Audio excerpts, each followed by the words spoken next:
प्रिय बच्चों, नमस्ते, शुभ प्रभात। बच्चों, आज हम धर्म शिक्षा नैतिक शिक्षा वीक पाठ में क्लास 7th में लेसन 10 पाठ 10 ईश विनय पढ़ेंगे। देखो बच्चों, ये पाठ अपने आप में बड़ा ही अद्भुत है, बड़ा ही दिव्य पाठ है। ये क्या करता है? ये हमें ईश्वर के नजदीक ले जाता है। ये हमें ईश्वर के सही रूप को बताता है, सही स्वरूप को बताता है। बच्चों, इस पाठ को मैं पढ़ाऊं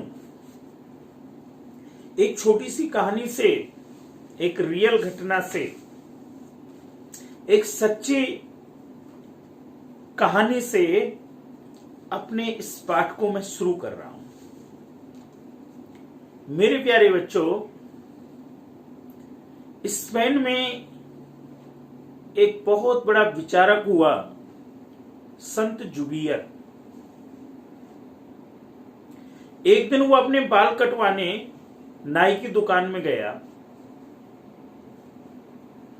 तो नाई की दुकान में पहले से ऑलरेडी एक दो लोग बाल कटवा रहे थे, तो उसकी बारी थी। वो जाकर के अपना जो जगह थी उसमें बैठ गया। बैठने के बाद वो अपना कुछ विचार करने लगा, कुछ पढ़ने लगा।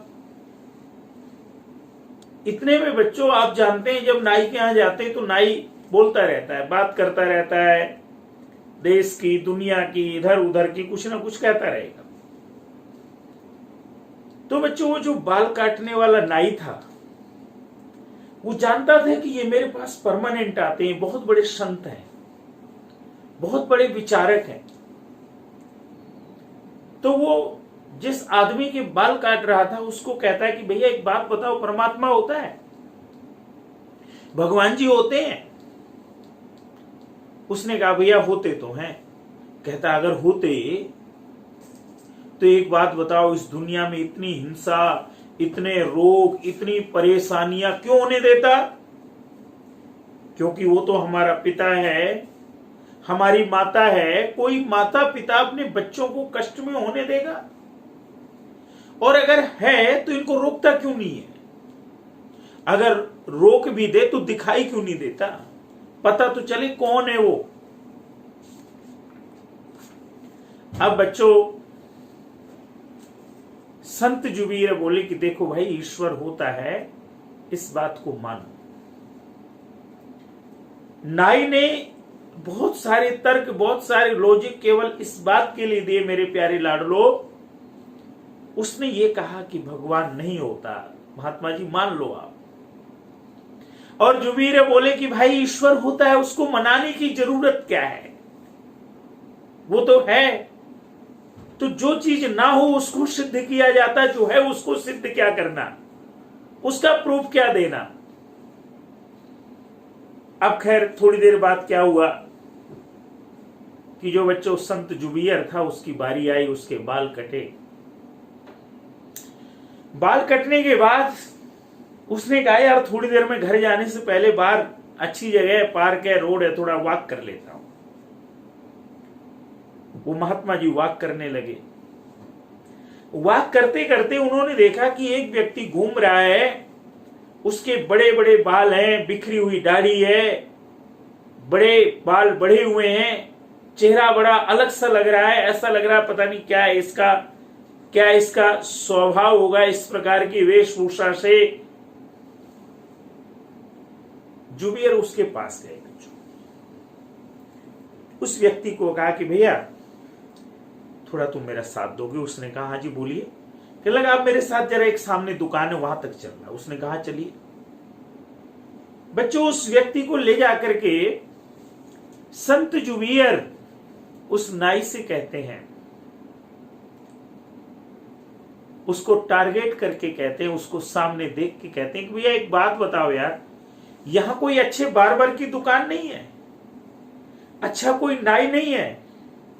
उसने कहा क्या हुआ साहब, अभी मेरे से तो आप बाल कटवा के गए, मैं आपका बार्बर हूं, आप मुझे कह रहे हो अच्छा नाई नहीं?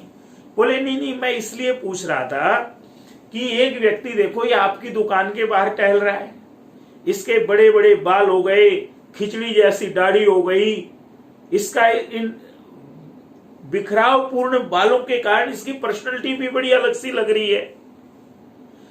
अगर कोई यहां ढंग का नाई हो, ढंग का बार्बर हो, तो इसके बाल काट देता। इसका मतलब तुम भी नाई तो, लेकिन यहां कोई ढंग का नाई नहीं है। अरे कहता क्या बात कर रहे हो साहब, आपके मैं इतने अच्छे बाल काटता हूं, तो आप देखो, आप क्या, मैं आपका नाई नहीं हूं, मैं आपका बार्बर नहीं हूं? फिर दूसरी बात महात्मा जी, अगर कोई मेरे पास आएगा नहीं, बाल कटवाने को बोलेगा नहीं, तो मैं किसी के पकड़ के थोड़ी काट दूंगा बाल। अरे ये आता कहता भैया मेरे बाल काट दो, मेरी दाढ़ी ठीक कर दो, तो मैं कर देता। अब मैं रोड से पकड़ के थोड़ी इसको लेके आऊंगा। महात्मा जी कहते हैं देखो भाई, आपने जो बोला ईश्वर नहीं है, ये इसका उत्तर है। बोले कैसे? बोले देखो, कोई उसके पास जाएगा, उसको समझेगा, उसको जानने का प्रयास करेगा, उसी को तो वो मिलेगा। कोई राह चलते थोड़ी किसी को भी पकड़ लेगा वो। कहने का भाव क्या है बच्चों, कि ईश्वर कण कण में रहता है। लेकिन हमारी भारतीय सनातन संस्कृति परंपरा में कुछ हम ये मानते हैं कि मंदिर में भी ईश्वर है, और कुछ दूसरे पक्ष कहते हैं कि इस संसार के कण कण में ईश्वर है। स्वामी दयानंद जी कहा करते थे कि वो परमात्मा हर जगह है, उसकी अलग से कहीं पूजा करने की आवश्यकता नहीं है। उसकी अगर पूजा करनी है तो उसके बंदों की पूजा करो, आपके माता पिता की पूजा करो, गुरुजनों की पूजा करो। उसकी पूजा करनी है तो उसको अपने हृदय में पूजन करो, उसके जैसे उच्च गुण वाले बनो। और जो ये मंदिर में बैठे हुए हैं, ये तो हमारे महान पुरुष थे, राम हो गए, कृष्ण जी हो गए, हनुमान जी हो गए। इन लोगों के कारण आज भारत वर्ष बना हुआ है बच्चों। कहने का भाव क्या है बच्चों, हमारे देश के अंदर दो प्रकार की उपासना की विचारधाराएं रही। एक उपासना वाले ये कहते थे कि जो हमने भगवान की मूर्ति बनाई, इसके अंदर प्रभु है।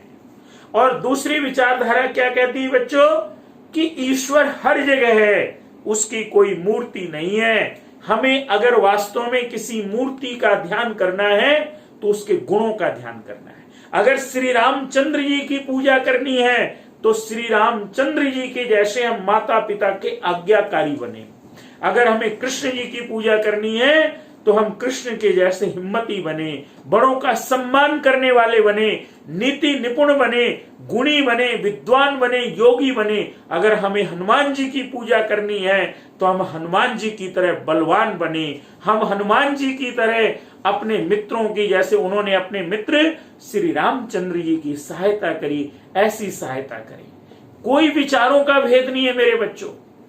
गुरु नानक देव, कबीर, स्वामी दयानंद, अनेक प्रकार की विचारधाराएं हैं। लेकिन ये पाठ आपको क्या समझा रहा है जरा, इसलिए थोड़ा सा मैंने ये बोला कि हमारे यहाँ दो प्रकार की उपासना पद्धति है, एक निर्गुण शेपलेस और एक सगुण जो शेप से युक्त है।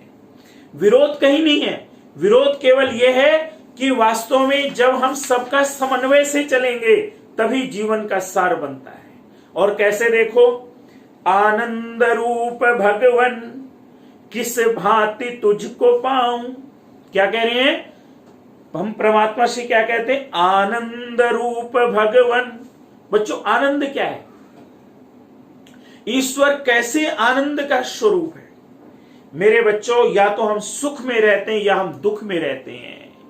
सुख होता है तो एंजॉय करते हैं, दुख होता है तो बहुत परेशान हो जाते हैं। लेकिन मेरे प्यारे बच्चों, ईश्वर ना तो सुख में रहता ना दुख में रहता, वो आनंद में रहता है, प्रसन्नता में रहता है। इसलिए क्या कहा गया, आनंद रूप भगवन किस भांति तुझको पाऊं। हम कह रहे हैं, उपासक कह रहा है कि हे प्रभु आपको मैं कैसे पाऊं, तेरे समीप स्वामी मैं किस तरह से आऊं। हे प्रभु, हे मेरे स्वामी, हे मेरे मालिक, हे मेरी रक्षा करने वाले, मैं कैसे तेरे पास आऊं? क्यों, आप तो हर जगह हैं, मेरे साथ हैं। आगे क्या है, सुख मूल मुक्ति रूपम, हे प्रभु आप कैसे हैं? आप सुख के मूल हैं, आप हमेशा हमें सुख देते हैं। मेरे बच्चों, हमारे आपके जीवन में अगर कोई दुख है तो वो हमारा अपना कर्म है, अगर सुख है तो वो प्रभु का है। ध्यान दिया करो, जब जीवन में कभी आपको लगे कि उस प्रभु ने आप पर बड़ी कृपा की है तो उसका धन्यवाद कहा करो। और जब जीवन में कभी दुख आ जाए तो उससे भी मत घबराओ, प्रभु को कह दो आप साथ में है ना, मुझे क्या चिंता है, मैं इस कष्ट से भी निपट लूंगा, इससे भी आमना सामना कर लूंगा, इससे भी दो हाथ कर लूंगा, क्या डरना, आप मेरे पिता है ना, आप मेरी रक्षा करने वाले हैं, मुझे अकेला थोड़ी छोड़ेंगे। इसलिए क्या कहा गया? सुख मूल मुक्ति रूपम। हे प्रभु आप कैसे हैं? आपके मूल में, आपके बेस में सुख है। और आप देखो बेटे, आप कभी 2 मिनट अगर सुबह गायत्री जप करते हो, 2 मिनट मम्मी के साथ पूजा घर में हाथ जोड़ लेते हो, तो उसके बाद देखना आपको कितना सुख मिलता है, सारे दुख आप भूल जाते हो। सुख मूल मुक्ति रूपम मंगल कुशल स्वरूपम। आप कैसे हैं? संपूर्ण मंगल, शुभ को देने वाले हैं, सबका भला करने वाले हैं, सबका कल्याण करने वाले हैं। घड़ियाल शंख को क्या सम्मुख तेरे बजाऊं। अब परमात्मा बच्चों कहीं सो तो नहीं रहा कि हम जाकर के घंटियां बजाएं, प्रभु जागो प्रभु जागो प्रभु जागो। अरे वो तो हमेशा जगा हुआ है मेरे प्यारो। तो कहा गया घड़ियाल शंख को क्या, हम शंख बजाएं।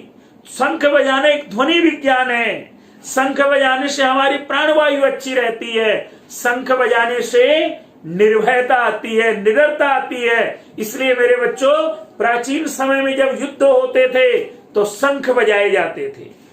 श्री कृष्ण जी, अर्जुन, महाभारत का जब युद्ध होता है तो शंख बजाते हैं। शंख बजाना हमारे गौरव की चीज है। लेकिन हम ये सोचें कि शंख से ईश्वर जग जाएगा। अरे ईश्वर तो जगा हुआ है, ईश्वर सोया थोड़ी पड़ा है। आप बताइए बेटा, आपने एक कहावत सुनी होगी, अरे वो परमात्मा कैसा है? वो मेरे बच्चों ऐसा परमात्मा है कि जब रात में पक्षी भी पेड़ों के ऊपर सो जाते हैं तो उनको भी वो गिरने नहीं देता। तो भला हमें कैसे गिरने देगा? हम किसी संकट में हमें कैसे गिरने देगा? इसलिए शंख बजाने की आवश्यकता है। बजाइए शंख, हमारी शंख विद्या है, कला है, इस भाव के साथ बजाइए। घंटियां भी बजाइए, उसका भी एक ध्वनि विज्ञान से संबंध है, लेकिन इस भाव से मत बजाइए कि ईश्वर सो रहा है, वो जग जाएगा। वो तो सर्वज जग के जगा हुआ है, हमेशा आपकी रक्षा करता है। एक बात बताइए, जब आप और हम सो जाते हैं तो भी रक्षा ईश्वर करता है ना। इसलिए कहा है घड़ियाल शंख को क्या सम्मुख तेरे बजाऊं, अनुपम परम छबीले। प्रभु आप अनुपम हैं, आपकी किसी से उपमा नहीं दी जा सकती है। परम छबीले, परम छविवान है, आप जैसी छवि किसी की नहीं है। बिन रंग रस रसीले, आपके अंदर हमें कोई रंग नहीं रसना है, सब रंगों से आप रस से युक्त हैं, सभी रसों से युक्त हैं। कंटक सखा है फुलवा, प्रभु कंटक सखा है फुलवा, क्या सिर तेरे चढ़ाऊं। हम क्या करते हैं? फूल चढ़ाते हैं ना भगवान जी को। तो कह रहे हैं प्रभु कंटक सखा है फुलवा, कांटे का साथी, फूल का साथी कौन है? कांटा। उसको भला मैं आपके ऊपर क्यों चढ़ाऊं? थोड़ा देखिएगा, निराकार ईश्वर की उपासक है ये जो बोल रहा है। और क्या कह रहा है? कोटानु कोटि भूमि, करोड़ों करोड़ों मील, माइल्स भूमि है इस पूरी दुनिया में। कोटानु कोटु भूमि, उन पर असंख्य प्राणी, असंख्य प्राणी, काउंटलेस, कोई गिनती नहीं है कितने प्राणी हैं। जगदीश अपना नंबर मैं कौन सा गिनाऊं। बच्चों हम कह रहे हैं प्रभु से, प्रभु मैं क्या नंबर गिनाऊं? नंबर गिनाने की जरूरत नहीं है मेरे बच्चों, उसको जरा हृदय से याद करो। आप ध्यान दीजिए, जब जब आप किसी कष्ट में होंगे, जब जब आपने सच्चे मन से परमात्मा का ध्यान किया होगा, तब तब उसने आपकी सहायता करी। और ऐसी सहायता करता है, लगता है इस समय परमात्मा मेरे अलावा किसी की केयर नहीं कर रहा है। ये ईश्वर का चमत्कार है। इसलिए भक्त कह रहा है कोटानु कोटु भूमि, करोड़ों करोड़ों माइल्स भूमि है, और उन पर असंख्य प्राणियों, कोई काउंटिंग नहीं है। हम भारत की आबादी गिन सकते हैं, विश्व के किसी अन्य देश की आबादी गिन सकते हैं, लेकिन क्या जीव जंतुओं की? वो भी तो ईश्वर के हैं, वो भी तो प्राणी हैं जिनका पालन पोषण रक्षण सब ईश्वर करता है। लक्ष्मी है तेरी दासी, निश दिन चरण की तेरी। लक्ष्मी कौन है बच्चों? जिसके द्वारा हमारे जीवन के काम होते हैं, जिसके द्वारा आप मोबाइल से पढ़ रहे हैं, जिसके द्वारा आप कंप्यूटर से पढ़ रहे हैं, जिसके द्वारा मैं मोबाइल कंप्यूटर से पढ़ा रहा हूं, इस लक्ष्मी के कारण ही तो आपके माता पिता उन चीजों को लेके आए। तो कह रहे ये किसकी दासी है, ये किसकी सेविका है? ये प्रभु की सेविका है।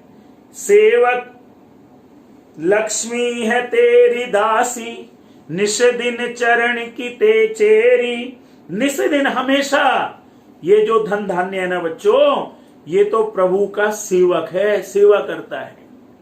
और तांबे का एक पैसा, बच्चों जब भी कविता लिखी गई हो उस समय तांबे के पैसे चलते थे। तांबे का एक पैसा मैं नाथ क्या चढ़ाऊं। प्रभु आपकी वस्तु है। आप बताइए, परमात्मा ने हमें सब कुछ दिया, हम भला उसको क्या चढ़ा सकते हैं? कई बार आप देखो बच्चों, एक छोटी सी कहानी आती है।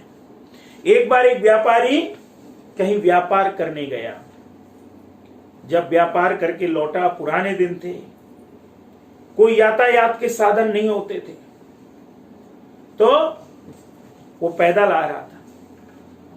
पैदल आते आते क्या हुआ, एक नदी आ गई। वहां कोई नाव की व्यवस्था नहीं थी, कोई ब्रिज नहीं था, पुल नहीं था, पार करना है। तो उसने क्या किया बच्चों, नदी पार करने लगा, अपने रुपए अच्छे से बांध लिए। और जब थोड़ी दूर गया तो उसको लगा यार पानी बहुत ज्यादा, पता नहीं पार हो पाऊंगा नहीं। तो कहता है भगवान जी मैं इतने रुपए का प्रसाद चढ़ा दूंगा, तू मुझे पार कर दे। अब जैसे उसने ये बोला, थोड़ा चलने लगा तो बिल्कुल ठीक पानी आ गया, कोई ज्यादा तेज बहाव नहीं, कोई गति नहीं। उसको लगा यार इतनी मेहनत से मैंने व्यापार किया, पैसे कमाए, बिना मतलब में परमात्मा को ऐसे बोल दिया, मेरे पैसे और चले जाएंगे। इतने में क्या हुआ बच्चों, उसका पैर नदी में किसी गड्ढे में पड़ गया। अब वो यहां तक था, अब यहां तक पानी। ओहो, अरे भगवान जी मेरे अंदर नास्तिकता आ गई, मैंने आपके लिए ऐसा सोचा। अब कहता अब तो मैं जरूर चढ़ाऊंगा। कहने का भाव क्या है बच्चों, हम आस्तिक नास्तिक पैसों से ना बने, रुपए से। अरे भाई उसको पुकारे, वो तो हमेशा आपकी सहायता करना चाहता है, करता है। हम भला उसको क्या रुपए पैसे का प्रसाद चढ़ा सकते हैं? किसी की हिम्मत है कोई कह दे ये मेरा है? बच्चों कोई किसी के पास अपनी चीज नहीं है सिवाय परमात्मा के। इसलिए यहां पर ये कविता क्या कहती है, कहती है गंगा है तेरी दासी, सेवक है इंद्र तेरा। इस संसार में जितना जल है सब ईश्वर का है। गंगा उसकी एक प्रकार से दासी की तरह काम करती है, हिमालय से निकलती है, सबको सुहासित, सबको कुशलता देती हुई, सबको प्रसन्नता देती हुई चली जाती है। इंद्र है और सेवक है इंद्र तेरा। इंद्र देवता का काम होता है बच्चों जल वर्षाता है।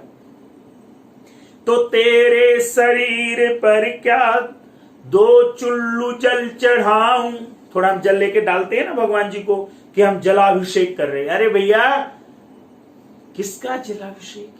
जिस प्रभु ने ये इतने बड़े जलों का स्वामी है, जहां चाहे वहां न जाने कितना जल आ जाता है, उसको जल चढ़ाने की आवश्यकता नहीं है। ये कह रहा है ये पाठ, छोटे से दास तेरे रविचंद्र हैं उपस्थित। आपके छोटे से सेवक सूर्य और चंद्रमा हमेशा आपकी सेवा में रहते हैं। करने को नित उजाला घृत दीप क्या जलाऊं। मैं उजाला करने के लिए कि प्रभु जी आपको मैं कोई मार्ग दिखा रहा हूं। अरे बच्चों प्रभु से हमें मार्ग लेना है। दीपक जरूर जलाइए, यज्ञ जरूर कीजिए, दीपक जलाने में बुराई नहीं है, लेकिन दीपक के उजाले से उस प्रभु के विराट रूप का दर्शन करने का प्रयास कीजिए। ये मत सोचिए कि आप प्रभु को मार्ग दिखा रहे हैं। विनती किशोर की है निश दिन यही दया में, हम क्या कहते हैं किशोर, मतलब हम बच्चों की, हम सबकी विनती क्या प्रभु, निशि दिन, निशि मतलब रात दिन, हर समय दया में हृदय में लहो तेरी। हे प्रभु, आपसे हम क्या चाहते हैं, प्रकाश चाहते हैं, हृदय में प्रकाश हो। जब परीक्षा दें तो याद रहे, जब घर में रहे बड़ों का मान सम्मान याद रहे, जब जीवन में कहीं मित्रों के साथ जाए उस समय अपनी ड्यूटी याद रहे कि हमें किसी गलत मार्ग पे नहीं जाना, हम किन माता पिता की संतान है, हमें कैसे वो पालन करते हैं, कैसे हमारे लिए सारी चीज करते हैं, ये हृदय में प्रकाश चाहिए प्रभु। हृदय में लो तेरी, लो माने ज्योति उजाला, आपका प्रकाश हो हृदय में, आंखों में मैं समाऊं, और हर समय प्रभु आपको ही आंखों में रखूं। जब मैं, बच्चों, हम आप प्रभु को हमेशा आंखों में रखेंगे, फिर किसी के लिए बुरा नहीं बोलेंगे, किसी के साथ गलत नहीं करेंगे, भगवान को अगर सब जगह मानेंगे। इसको थोड़ा सा कैसे समझिए और थोड़ा सा स्पष्ट कर दूं। एक बार क्या होता है बच्चों, एक गुरु के पास दो शिष्य जाते हैं, और दो शिष्य जाते हैं परीक्षा लेने के लिए, उनको एक कबूतर देते हैं और दोनों को कहते हैं कोई तुम्हें देखे ना इसको मार देना। बच्चों, एक तो थोड़ी देर में एक पक्षी को बेचारे को मार के ले आता है, लेकिन दूसरा जो होता है वो शाम तक भी वापिस आके कहता है गुरुजी मुझे कोई ऐसा स्थान नहीं मिला। बोले इसको तो मिल गया। बोले गुरुजी पहली बात तो मैं इसको देख रहा हूं, ये मुझे देख रहा है, और दूसरा सर्वव्यापी परमात्मा हम सबको देख रहा है। कहने का भाव क्या है बच्चों, जब आप पढ़ाई ना कर रहे हो, सोचें कि मेरी ड्यूटी पढ़ने की है लेकिन मैं इस समय मौज मस्ती कर रहा हूं, उस समय ध्यान देना ईश्वर आपके साथ है। पढ़ाई करो, पढ़ने का समय है। जिस समय आपको लगे कि आप किसी गलत चीज को सोच रहे हैं, सोचिए ईश्वर आपके साथ है। कहने का भाव क्या है बच्चों, इस रूप में अगर ईश्वर की पूजा करेंगे, उपासना करेंगे, तो निश्चित रूप से आपका मनोबल बढ़ेगा। ईश्वर की उपासना करिए, अपने हृदय में उसको महसूस कीजिए, फिर बच्चों हमेशा आप देखिए आपका कॉन्फिडेंस भी अच्छा रहेगा, आपकी पढ़ाई भी अच्छी रहेगी, आप घर में बड़ों का सम्मान भी करेंगे, छोटों से भी प्यार करेंगे, और जीवन आपका बड़ा सुंदर बीतेगा। क्योंकि ईश्वर की प्रार्थना का अगर सबसे बड़ा कोई फल है बच्चों, तो ईश्वर की मित्रता मिल जाती है, और जो सब जगह रहता हो उसकी दोस्ती मिल जाना, फिर किसी की चिंता हमें करने की आवश्यकता नहीं है। अब बच्चों हम चलेंगे क्वेश्चन आंसर की ओर। आइए बच्चों अभ्यास करते हैं। इस प्रार्थना में भगवान से क्या याचना की गई है, तो आप लिखेंगे प्रश्न 1 का उत्तर,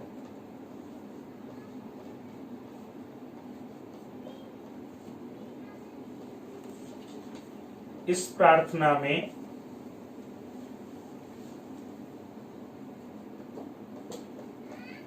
भगवान से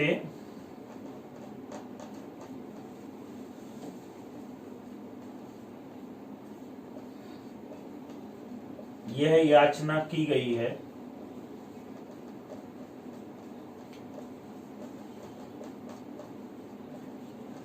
कि प्रभु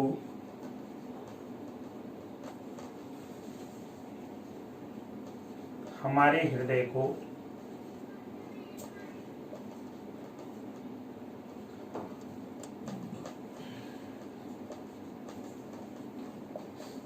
हमेशा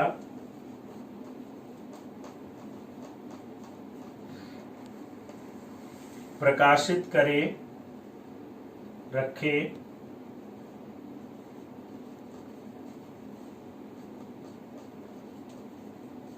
जिससे कि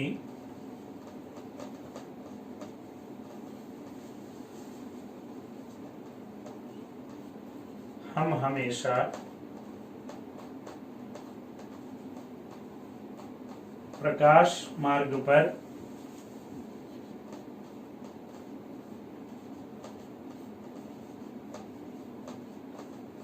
चलते रहें। ये बच्चों प्रश्न 1 का उत्तर है। अब हम दूसरे का करेंगे।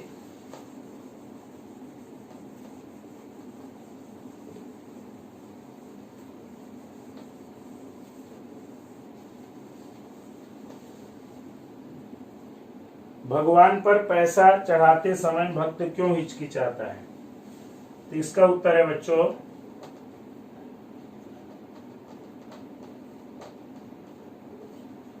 भगवान पर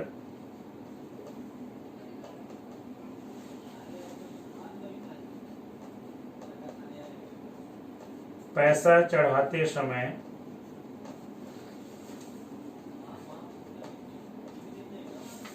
भक्त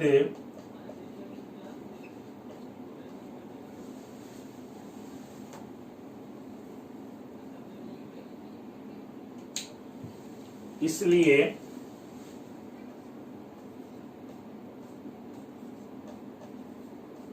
हिचकिचाता, संकोच कर दीजिए, बल्कि आपके लिए थोड़ा सरल रहेगा।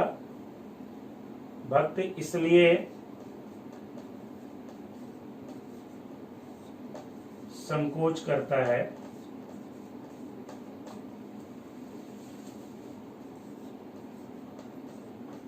क्योंकि इस सारे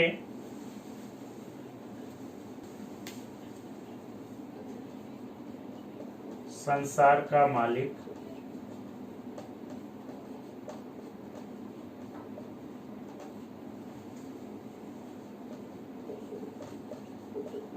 परम पिता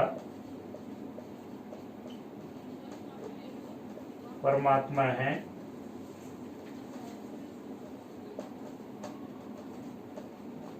तो उसकी वस्तु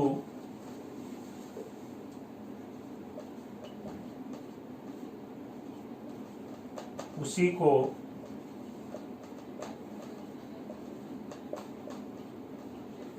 चढ़ाने से क्या लाभ? आपको बच्चों एक बड़ी इंटरेस्टिंग स्टोरी सुना देता हूं मैं। एक बार है ना, एक कोई बहुत बड़े अमीर व्यक्ति से एक व्यक्ति मिलने गया। जब गया मिलने तो पहले तो उसने सोचा ऐसी व्यक्ति होगा। तो आप जानते हैं बच्चों, आपके माता पिता या आप कहीं जाते हैं या कोई आपके यहाँ होता है तो एक सामाजिक रीति रिवाज है कि हम कुछ ना कुछ अपनी सामर्थ्य के अनुसार लेके जाते हैं। कुछ नहीं होता कोई बात नहीं, प्यार है लेके जाते हैं, अच्छे भाव के साथ जाते हैं, अच्छी फीलिंग के साथ जाते हैं। कोई अच्छी फीलिंग से हमारे यहाँ आता है तो मिलने जुलने से खुशी होती है। अब बच्चों वो व्यक्ति जब उस व्यक्ति से मिलने गया, देखा ये तो बहुत पैसे वाला आदमी है। तो उसके गार्ड ने गेट खोला, बताया कि मेरे को मिलना था। तो बोले हाँ आपका लिखा हुआ है भाई, आप आइए। और उसको ले जाकर के उसके ड्राइंग रूम में बिठाया कि आप बैठो, साहब आ रही है। अब बच्चों उसने क्या किया कि जब वो ड्राइंग रूम में बैठा तो ऐसे ऐसे देखा चारों ओर, वाह यार क्या ड्राइंग रूम है भाई, ये तो बहुत पैसे वाला आदमी है। अब मुझे इसके आना था तो कुछ तो लाना था यार, लेकिन मैं कुछ लाया नहीं। तो बच्चों बहुत चतुर आदमी था। उसने क्या किया, इसके यहाँ तो ढेर सारी पेंटिंग लगी है, कौन सा कोई देख रहा है। उसने एक पेंटिंग उतारी और उतार करके उसके बैग में कोई एक रैपर करने वाला एक कागज था, उसको रैपर किया और लिख दिया गिफ्टेड बाय मी। अब वो व्यक्ति जब आया तो उसको दे दिया। अब जब उसने खोला उसको देखता कि अरे मेरी पेंटिंग मुझे दे दी है। कहने का बात क्या है बच्चों, परमात्मा पे हम पैसा कैसे चढ़ा सकते हैं? देने वाला तो वो है। तो इसलिए भगवान पर पैसा चढ़ाते समय भक्त इसलिए संकोच करता है क्योंकि सारे संसार का मालिक परमपिता परमात्मा है। तो उसी की वस्तु उसी को चढ़ाने से क्या लाभ? फिर तो हम और क्या लिख देते हैं, मेरे द्वारा। ये अहंकार है बच्चों। हम प्रभु को केवल नमस्ते कर सकते हैं, प्रणाम कर सकते हैं। हाँ पैसा चढ़ाना है, उस पैसे से मेरे बच्चों कोई गरीब बच्चा है उसको पेंसिल दिलवा दो, बुक दिलवा दो, कॉपी दिलवा दो। कोई आपको लगता है कि आपके सर्कल में कोई ऐसा है तो जो आपको जेब खर्च मिलते हैं उस पैसे को जोड़ करके उसकी माता पिता से सहायता करवा दो। बच्चों फक्र होगा आपको आपके माता पिता पे इस आदत से। समझ में आ गया होगा आपको क्वेश्चन नंबर 2 का आंसर। अब आइए बच्चों तीसरे का आंसर करते हैं।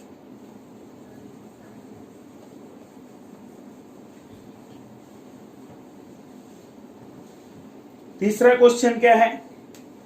भगवान की मूर्ति पर जल चढ़ाना तथा नैवेद्य अर्पण करना भक्तों को क्यों अनुचित दिखाई देता? तो लिखो आप, इसका आंसर भी लिखते हैं।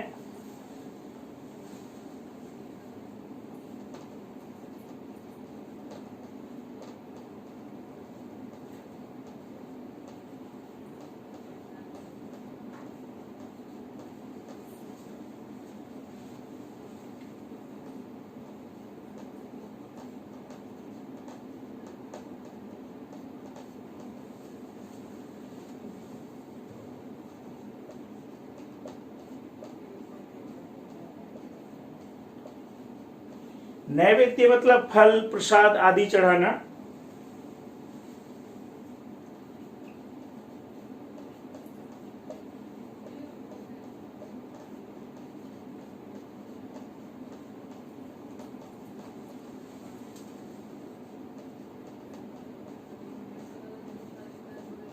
भगवान की मूर्ति पर जल चढ़ाना तथा नैवेद्य अर्पण करना भक्तों को इसलिए अनुचित लगता है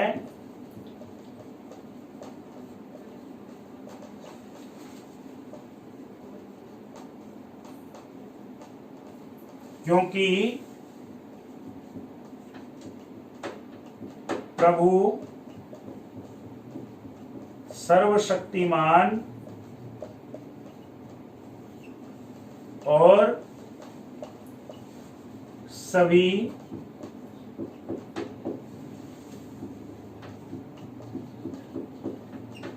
वस्तुओं का स्वामी है।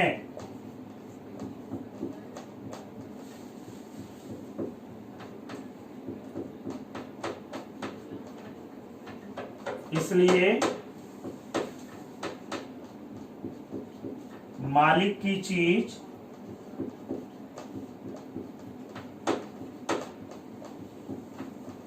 मालिक को देना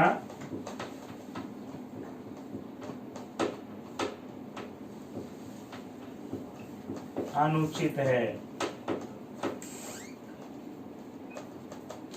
ये इसका आंसर है। अब बच्चों, ऐसी इसी से इस पाठ से जुड़ा एक भजन आता है, वो आपको मैं गा के सुनाऊंगा, क्वेश्चन करके इस भजन को गुनगुनाना। अजब हैरान हूं भगवन, तुम्हें क्यों कर रिझाऊं मैं, कोई वस्तु नहीं ऐसी जिसे सेवा मिलाऊं मैं, करे किस भांति आवाहन कि तुम मौजूद हो हर जा, निरादर है बुलाने को अगर घंटी बजाऊं मैं, तुम ही हो मूर्ति में भी, तुम ही व्यापक हो फूलों में, भला भगवान पर भगवान को क्यों कर चढ़ाऊं मैं, लगाना भोग कुछ तुमको यह के अपमान करना है, खिलाता है जो सब जग को उसे क्यों कर खिलाऊं मैं, तुम्हारी ज्योति से रोशन है सूरज चांद और तारे, महाअंधेर है कैसे तुम्हें दीपक दिखाऊं मैं, भुजाएं है न गर्दन है न सीना है न पेशानी, तुम हो निर्लेप नारायण कहाँ चंदन लगाऊं मैं, बड़े नादान है वे जन जो घड़ते आपकी मूरत, बनाता है जो सब जग को उसे क्यों कर बनाऊं मैं, अजब हैरान हूँ भगवन, तुम्हें क्यों कर रिझाऊं मैं। बच्चों, ये सारा काम कर लेना। इस पाठ को, इस भजन को हो सके मौका मिले 1-2 बार बोल लेना। सभी का धन्यवाद।